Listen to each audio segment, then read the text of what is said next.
নমস্কার বন্ধুরা, শ্রাবণী রান্নাঘরে আপনাদের সবাইকে স্বাগত জানিয়ে আমি প্রতিদিনের মতো আবারও আজকের একটা রান্নার ভিডিও নিয়ে আপনাদের সামনে চলে এসেছি। আজকের আমি আপনাদের তেল ছাড়া শুধুমাত্র আটা দিয়ে একটা অসাধারণ স্বাদের লাচ্ছা পরোটার রেসিপি বানিয়ে দেখাবো। আশা করি আপনাদের ভালো লাগবে। তার জন্য কিন্তু আমার পুরো ভিডিওটা আপনাদের দেখতে হবে। আর দেখা শুরু করার আগে একটা লাইক দেবেন, ভিডিওটা সম্পূর্ণ দেখে সুন্দর একটা কমেন্ট করবেন আর শেয়ার করতে ভুলবেন না। তাহলে চলুন আজকের আমি লাচ্ছা পরোটাটা কিভাবে বানাচ্ছি সেটা আপনারা একবার দেখে নিন। রান্নাটা করার জন্য প্রথমে আমি এখানে দেখুন একটা বড় বাটি নিয়ে নিয়েছি। বাটির মধ্যে প্রথমে দিয়ে দেবো আমি অল্প একটু জল। এখানে কিন্তু অল্প সামান্য একটু প্রথমে জল দিয়ে দিলাম। এইবারে আমি এর মধ্যে দিয়ে দেবো দেখুন আন্দাজ মতো নুন। এখানে কিন্তু প্রথমে আন্দাজ মতো অল্প সামান্য একটু নুন দিয়ে দিলাম। আর দেবো আমি এখানে একদম অল্প একটু চিনি। এখানে কিন্তু অল্প সামান্য একটু চিনি দিয়ে দেবো এর মধ্যে। আর আমি এর মধ্যে দিয়ে দেব দেখুন ঘি। এখানে কিন্তু ঘি দিয়ে দেব 1 চামচ। এখানে আমার ঘিটা যেহেতু গলানো নেই তাই 1 চামচ দিয়ে দিলাম। আপনাদের কাছে যদি ঘিটা গলানো থাকে তাহলে কিন্তু এখানে 2 চামচ ঘি দেবেন। দেখুন এবার কিন্তু এটাকে খুব ভালোভাবে মিশিয়ে নেব। এটা কিন্তু প্রথমে এই নুন চিনি আর ঘিটা দিয়ে ভালোভাবে মিশিয়ে দিতে হবে, যাতে এই নুন চিনিটা খুব ভালোভাবে মিশে যায়। এইভাবে কিন্তু ভালো করে একটু মিশিয়ে নেব। নুন আর চিনিটা দিয়ে দেখুন আমি কিন্তু এইভাবে একটু নাড়াচাড়া করে নিয়েছি। এর ফলে কি হয়েছে, নুন চিনিটা মিশে গেছে। এইবার আমি এর মধ্যে দিয়ে দেব দেখুন আটা। এখানে কিন্তু আমি অল্প করে আটা দিয়ে দিলাম প্রথমে। এবার আটা দিয়ে আমি কিন্তু আটাটা প্রথমে মেখে নেব। এর সঙ্গে আটাটাকে প্রথমে খুব ভালোভাবে মেখে নিতে হবে। দেখুন এইভাবে কিন্তু আমি আটাটাকে মেখে নেব। আজকের আমি যে লাচ্ছা পরোটাটা বানাচ্ছি সেটা কিন্তু খেতে ভীষণ সুন্দর হয়। এইভাবে আপনারাও কিন্তু খুব কম সময় এইভাবে আপনারা বানিয়ে নিতে পারবেন। দেখুন এবার কিন্তু এর মধ্যে আমি অল্প অল্প আটা দেব আর এটাকে খুব ভালোভাবে মেখে একটা ডো তৈরি করে নেব। এইভাবেই কিন্তু এটাকে সুন্দর করে মেখে নিতে হবে। আটাটা আমি এখানে খুব ভালোভাবে মেখে নিয়েছি, মানে অল্প অল্প করে আটা দিয়ে এটাকে একদম ঠেসে ঠেসে সুন্দর করে মেখে নিতে হবে। আর দেখুন এটা কিন্তু মাখা হয়ে গেছে। এটাকে আমি খুব ভালোভাবে মেখে নিয়েছি। এইবারে এটাকে আমি আলাদা করে ঢাকা দিয়ে রেখে দেবো। এটাকে কিন্তু আলাদা করে এখানে ঢাকা দিয়ে রেখে দিতে হবে। আর এটা আমি ঢাকা দিয়ে রেখে দিয়েছি। আর অন্যদিকে দেখুন আমি এখানে গ্যাসটা অন করে একটা কড়া বসিয়ে দিয়েছি। এবারে আমি কড়ার মধ্যে দিয়ে দেব বেসন। এখানে কিন্তু প্রায় 3 থেকে 4 চামচ মতো বেসন দিয়ে দিয়েছি। বেসন দিয়ে বেসনটাকে কিন্তু আমি শুকনো খোলায় একটু নেড়ে চেড়ে ভেজে নেব, যাতে এর কাঁচা গন্ধটা চলে যায়। দেখুন এইভাবে কিন্তু একটু সময় এটাকে নেড়ে চেড়ে ভেজে নিতে হবে। আর এইভাবে আপনারা দেখবেন কিছুক্ষণ ভাজার ফল বেসন থেকে কাঁচা গন্ধটা চলে যাবে আর বেসনের কালারটা একটু চেঞ্জ হয়ে যাবে। ততক্ষণ পর্যন্ত কিন্তু এটাকে একটু নেড়ে চেড়ে এইভাবে ভেজে নেব। বেসনটা আমার এখানে ভাজা হয়ে গেছে আর বেসনের যে একটা কাঁচা গন্ধ থাকে সেটাও চলে গেছে। এইবারে দেখুন এটাকে আমি আলাদা করে নামিয়ে রেখে দেব। এটা কিন্তু আলাদা করে নামিয়ে রেখে দিতে হবে। বেসনটা আমি আলাদা করে ঢেলে রেখে দিয়েছি, দিয়ে কড়াটা আবারও পরিষ্কার করে নিয়ে চলে এসেছি। এইবারে আমি দেখুন কড়ার মধ্যে দিয়ে দিচ্ছি বেশ কিছুটা সর্ষের তেল। দিয়ে তেলটাকে আমি প্রথমে একটু গরম হতে দেব।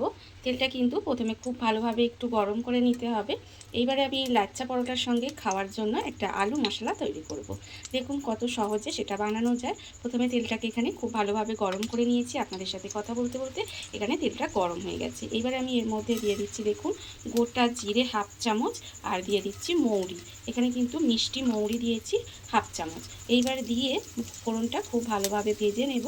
ফোড়নটা যখন এখানে সুন্দর করে ভাজা হয়ে যাবে তখন আমি এখানে দিয়ে দেব দেখুন আলু। এখানে কিন্তু আলুগুলো আমি এইভাবে গোল গোল করে কেটে ধুয়ে পরিষ্কার করে রেখে দিয়েছি। সেই আলুটা আমি এখানে দিয়ে দিলাম। দিয়ে এবার আলুটাকে এইভাবে নেড়ে চেড়ে একটু সময় রান্না করে নেব। এইভাবে কিন্তু আলুটাকে একটু সময় নেড়ে চেড়ে রান্না করে নিতে হবে। আর এই যে আলু মশলাটা আজকের আমি বানাচ্ছি, এটা তো আমি আজকে লাচ্ছা পরোটার সাথে পরিবেশন করব, কিন্তু এটা যে কোনো পরোটা, লুচি, রুটি আপনারা যে কোনো কিছুর সাথে খেয়ে দেখতে পারেন, খেতে কিন্তু অসম্ভব সুন্দর হয়। দেখুন আমি কিন্তু আলুটা একটু এইভাবে নেড়ে চেড়ে নিয়েছি। এবারে আমি এর মধ্যে দিয়ে দেব দেখুন আন্দাজ মতো নুনটা আমি এই সময় দিয়ে দিচ্ছি। এবার আমি দেব এতে অল্প সামান্য একটু হলুদের গুঁড়ো দিয়ে এটাকে খুব ভালোভাবে প্রথমে মিশিয়ে নেব। এটা কিন্তু এইভাবে প্রথমে খুব ভালো করে মিশিয়ে নিতে হবে। মিশিয়ে নিয়ে এবার এটাকে আমি ঢাকা দিয়ে কিছুক্ষণ এইভাবে রান্না হতে দেব। দেখুন গ্যাসটাকে একেবারে লোতে দিয়ে দেবেন। লোতে দিয়ে ঢাকা দিয়ে এইভাবে কিছুক্ষণ একটু রান্না করে নিতে হবে। যেহেতু আলুটা কাঁচাই আছে তাই একটু রান্না হওয়ার জন্য কিন্তু এইভাবে একটু ঢাকা দিয়ে রান্না হতে দেব। আর যতক্ষণ এটা এইভাবে রান্না হচ্ছে ততক্ষণ দেখুন আমি অন্যদিকে আরেকটা মশলা রেডি করে নেব। আরেকটা মশলা রেডি করার জন্য এখানে আমি নিয়ে নিয়েছি মিক্সির জার।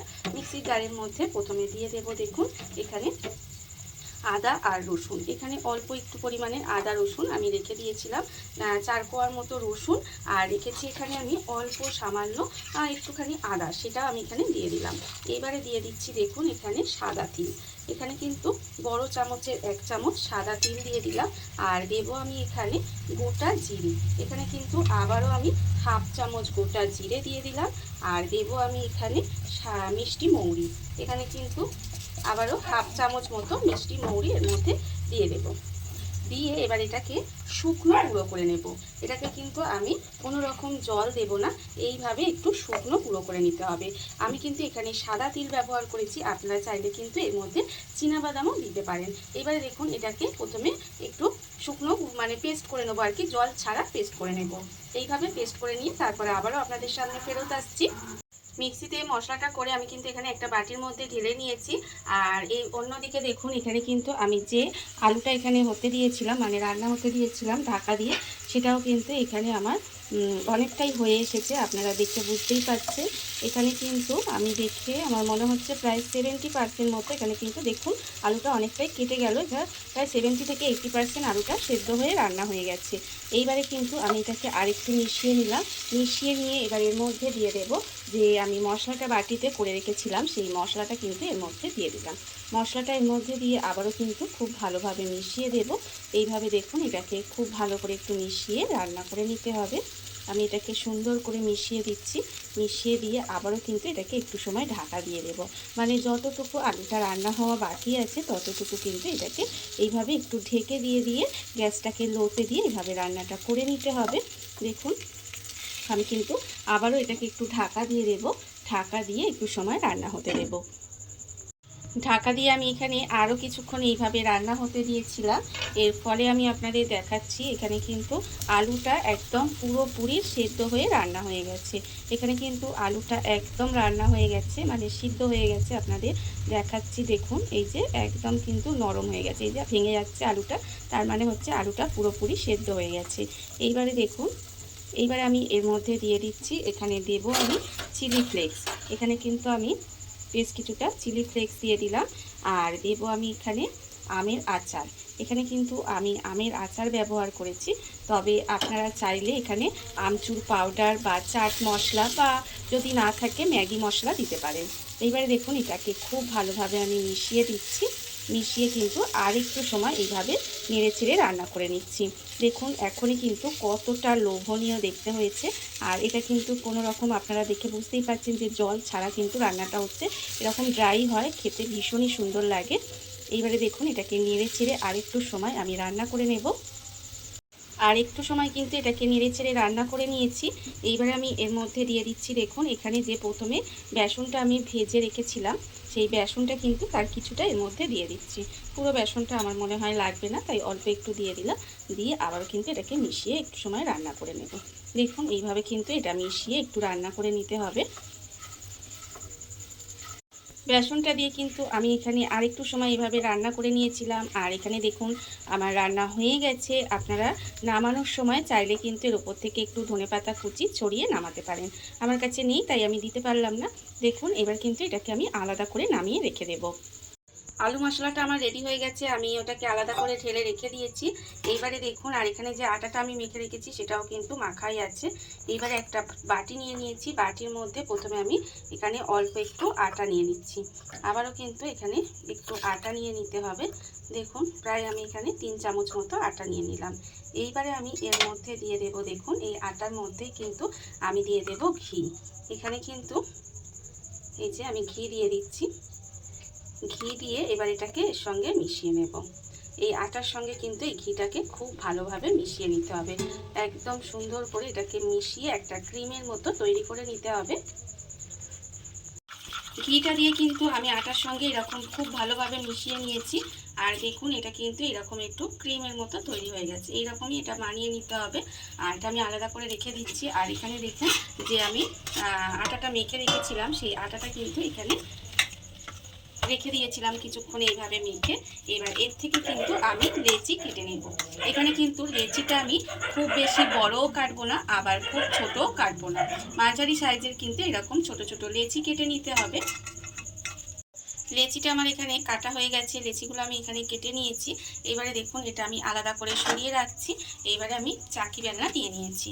চাকি বেলনার মধ্যে প্রথমে অল্প একটু আটা নিয়ে নেব, আর নেব এখানে একটাই লেচি। একটা লেচি নিয়ে প্রথমে যেভাবে আমরা রুটি বেলি সেইভাবে কিন্তু বেলে নেব। এটাকে কিন্তু এইভাবে রুটির মতো প্রথমে বেলে নিতে হবে।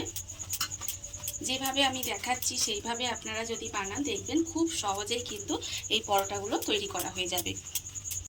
রুটির মতো কিন্তু আমি এখানে গোল করে বেলে নিয়েছি। এটা আমার বেলা হয়ে গেছে। এইবার আমি এর মধ্যে কি করছি দেখুন, এখানে আমি যে ঘি আর আটা মিশিয়ে রেখেছিলাম সেটা কিন্তু আমি এর ওপর থেকে এইভাবে দিয়ে দেব। এর ওপর থেকে এইভাবে দিয়ে এটা কিন্তু পুরো এর মধ্যে ভালো করে মিশিয়ে নিতে হবে। এইভাবে কিন্তু সুন্দর করে আমি এটা লাগিয়ে নিচ্ছি। দেখুন এই যে চামচে করে খুব ভালোভাবে এটাকে লাগিয়ে নিতে হবে। দেখুন এটা কিন্তু আমি এখানে খুব ভালোভাবে লাগিয়ে নিয়েছি। এইবারে আমি এইভাবে ভাঁজ দেব। এইভাবে কিন্তু সুন্দর করে ভাঁজ দিতে হবে। দেখুন আমি কিভাবে ভাঁজটা দিচ্ছি। এইভাবে ভাঁজ দিয়ে দিলাম। আবারও কিন্তু এখানে অল্প একটু লাগিয়ে দিলাম, জাস্ট অল্প সামান্য। এই যে লাগিয়ে এটাকে এইভাবে সিল করে দেব যাতে এটা খুলে না যায়। আবারও কিন্তু এই যে এখানে অল্প একটু লাগাচ্ছি আর এখানে দিলাম, দিয়ে এটাকেও কিন্তু সুন্দর করে ভাঁজ দিয়ে দেব। দেখুন যেভাবে আমি করছি সেইভাবেই আপনারা কিন্তু যদি করেন পরোটাগুলো কিন্তু খুব সুন্দর হবে। প্রত্যেকটা একদম লেয়ারযুক্ত হবে আর খেতেও ভালো লাগবে। এইভাবে আমি ভাঁজটা দিয়ে দিলাম, দিয়ে হাত দিয়ে এইভাবে একটু চেপে চেপে দেব। হাত দিয়ে চেপে দিয়ে এইবার এটাকে অল্প একটু আটা দিয়ে দেখুন আস্তে আস্তে এটাকে বেলে নিতে হবে। আস্তে আস্তে কিন্তু এইভাবে বেলে নেব, তাহলে কি হবে প্রতিটা লেয়ার কিন্তু সুন্দরভাবে হবে। দেখুন এইভাবে কিন্তু আস্তে আস্তে বেলে নিতে হবে। আমার কিন্তু পরোটাটা বেলা হয়ে গেছে, আমি পরোটাটা বেলে নিয়েছি আর দেখুন কতটা সুন্দর হয়েছে পরোটাটা, আপনারা দেখতেই পাচ্ছেন। এবার এটাকে আমি আলাদা করে রেখে দিচ্ছি। আবারও আপনাদের বোঝার জন্য আরেকটা আমি লেচি নিয়ে নিলাম। আরেকটা লেচি নিয়ে আবারও কিন্তু অল্প একটু আটা নিয়ে নিলাম। আটা দিয়ে প্রথমে আমি এটাকে রুটির মতো ঠিক একইভাবে বেলে নেব। এইভাবে কিন্তু ফের আমাকে রুটির মতো বেলে নিতে হবে। আবারও কিন্তু আমি এখানে রুটির মতো গোল করে বেলে নিয়েছি। এইবার আমি আবারও এর মধ্যে এই যে আটা আর ঘিটা যে মিশিয়ে রেখেছিলাম সেটাও কিন্তু এর মধ্যে ভালো করে লাগিয়ে নেব। এইভাবে কিন্তু সুন্দর করে লাগিয়ে নিতে হবে। ভালো করে কিন্তু রুটির মধ্যে লাগিয়ে নিয়েছি। এইবারে ফের আবারও কিন্তু একইভাবে আমি ভাঁজটা দিয়ে নেব। এইভাবেই কিন্তু ভাঁজটা আমাকে দিয়ে নিতে হবে। দেখুন ঠিক আগের বারে যেরকম করে আমি আপনাদের দেখিয়েছিলাম এবারেও কিন্তু একইভাবে ভাঁজ দিয়ে নিতে হবে। ভীষণই সোজা। দেখুন এইভাবে আমি ভাঁজটা দিয়ে নিচ্ছি।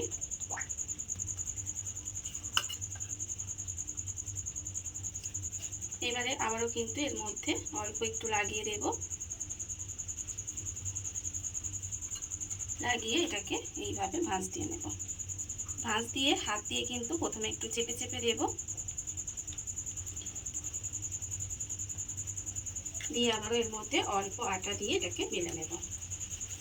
ঠিক একইভাবে কিন্তু সমস্ত পরোটাগুলো বেলে নিতে হবে। পরোটাগুলো আমি বেলে আলাদা করে রেখে দিয়েছি। আর অন্যদিকে দেখুন এখানে কিন্তু পরোটাগুলো ভাজার জন্য ফ্রাই প্যান বসিয়ে দিয়েছি। এইবারে আমি একটা পরোটা এর মধ্যে দিয়ে দেব। এখানে কিন্তু পরোটাগুলো এর মধ্যে দিয়ে দিতে হবে। দেখুন এখানে পরোটাটা আমি দিয়ে দিলাম। দিয়ে এবারে প্রথমে এপিট ওপিট একটু সেঁকে নেব। এপিট ওপিট কিন্তু প্রথমে সেঁকে নেব, মানে আমরা যেভাবে পরোটা ভাজি সেইভাবেই কিন্তু পরোটাগুলো ভেজে নেব। দেখুন প্রথমে কিন্তু দুই পিঠটা একটু সেঁকে নিতে হবে। খুব ভালোভাবে দুই পিঠটা একটু সেঁকে নেব। সেঁকে নিয়ে তারপরে কিন্তু পরোটাগুলো আমি আস্তে আস্তে ভেজে নেব। আপনাদের আমি দেখাচ্ছি দেখুন। আর এইভাবেই কিন্তু আপনারাও এই যে আজকে লাচ্ছা পরোটাটা দেখাচ্ছি সেইভাবে বানাবেন, দেখবেন খেতে কিন্তু ভীষণ সুন্দর হয়। এত অপূর্ব খেতে হয়, এটা কিন্তু আপনারা না বানিয়ে খেলে বুঝতে পারবেন না। দেখুন দুপিঠটা কিন্তু আমার এখানে সেঁকা হয়ে গেছে। এইবারে আমি এর মধ্যে দিয়ে দিচ্ছি ঘি। এখানে কিন্তু পরোটাটা আমি আজকে ঘিয়েই ভাজছি, তবে আপনারা চাইলে কিন্তু এখানে সাদা তেলেও ভাজতে পারেন।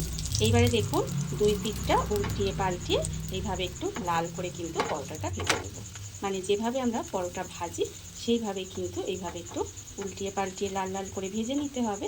আর আস্তে আস্তে এইভাবে চাপ দিলে দেখবেন ফুলে উঠবে পরোটাটা। দেখুন এইভাবেই আমি ভেজে নেব। উল্টিয়ে পাল্টিয়ে কিন্তু পরোটাটা আমি এখানে লাল করে ভেজে নিয়েছি। আর এটা কিন্তু আমার এখানে ভাজা হয়ে গেছে, দেখতেই পাচ্ছেন কত সুন্দর হয়েছে। এবারে আমি এটাকে আলাদা করে তুলে রেখে দিচ্ছি। আবারও কিন্তু আর একটা পরোটা আমি এর মধ্যে দিয়ে দেব। দিয়ে ঠিক একইভাবে কিন্তু এটাকেও প্রথমে উল্টিয়ে পাল্টিয়ে সুন্দর করে সেঁকে নিতে হবে। তারপরে একইভাবে কিন্তু পরোটাগুলো আমি লাল লাল করে ভেজে নেব। আর এইভাবেই কিন্তু সমস্ত পরোটাগুলো আমায় ভেজে নিতে হবে। দেখুন বন্ধুরা, বাড়িতে থাকা কত অল্প উপকরণে কত অল্প সময় কত সুন্দর একটা লাচ্ছা পরোটা আর তার সঙ্গে আলু মশলা তৈরি হয়ে গেছে, আপনারা দেখতেই পেলেন। আর আপনারা দেখুন এর কিন্তু প্রত্যেকটা লেয়ার থেকে ছেড়ে যাচ্ছে, মানে সুন্দরভাবে লেয়ারগুলো কিন্তু খুলে যাচ্ছে, আপনারা দেখলেই বুঝতে পারছেন। আর এগুলো কিন্তু এটা কিন্তু ভীষণই সুন্দর খেতে লাগে। এইভাবে আপনারা একদিন হলেও বাড়িতে বানিয়ে দেখতে পারেন। আর এই ভিডিওটা যদি আপনাদের ভালো লেগে থাকে আপনারা আমার চ্যানেলটা সাবস্ক্রাইব করে এইভাবে আমার পাশে থেকে যেতে পারেন। তাহলে চলুন আজকের ভিডিওটা এই পর্যন্তই। নমস্কার।